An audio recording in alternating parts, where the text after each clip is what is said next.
तर जय श्रीराम पब्लिक. जसं की तुम्हाला माहिती आहे मी द्वारकेला आलोय आणि आज आमचा पहिलाच दिवस आहे द्वारकेत फिरायचा. सगळ्यात पहिले तर आम्ही आलो नागेश्वर महादेव मंदिरात, जे की 12 ज्योतिर्लिंगांपैकी एक आहे. या मंदिराच्या बाहेर खूप मोठी महादेवाची मूर्ती आहे. मग मस्त दर्शन घेऊन झालं. तिथून आम्ही लगेच निघालो कारण आम्हाला बाकीच्या मंदिरांमध्ये पण जायचं होतं. मग बघितला गोपी तलाव. आम्ही इथे फिरायला रिक्षा केली होती आणि ते आम्हाला सगळे मंदिर फिरवणार होते. सुदामाची आणि श्रीकृष्णाची जिथे भेट झाली त्याच मंदिरात आम्ही पोहोचलो. सगळे मोबाईल गेट वरतीच जमा करावे लागले, त्यामुळे मधलं काही मी तुम्हाला दाखवू शकलो नाही. हाय सुदर्शन पूल येताना आम्ही या पुलावरती थांबलो होतो आणि हा पूल खरंच बघण्यासारखा होता.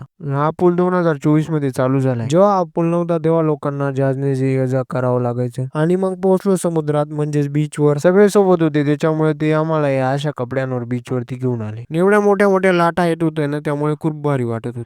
म्हणून बऱ्याच वेळा आम्ही इथे थांबलो. हा भाऊ काय ऐकायलाच तयार नव्हता, पाण्यात जाऊन शंकू घेऊन येत होता. जेव्हा आम्ही रूम वरती रिटर्न आलो तेव्हा आमची अवस्था अशी झाली होती. सगळ्या कपड्यांना आणि अंगाला रेती लागली होती, त्यामुळे बूट हातात धरून आणावे लागले. तुम्हाला तर माहिती आहे पोरांचं कसं असतं. रूम वरती येऊन आंघोळ केली, कपडे बदलले आणि परत चाललो होतो आम्ही बीचवर, कारण आम्हाला फोटो काढायचे होते. रस्त्यात चहा दिसला म्हणून सगळ्यांनी एक एक कप चहा घेतला आणि एवढं भारी वातावरण झालं होतं. सगळ्यांनी मस्त फोटो काढले आणि बराच टाइम पण झाला होता. म्हणून आम्ही चाललो होतो आता रूम कडे. बाकीचं तुम्हाला मी उद्या दाखवतो. आजचा ब्लॉग कसा वाटला ते कमेंट करून सांगा. लाईक आणि फॉलो करायला विसरू नका.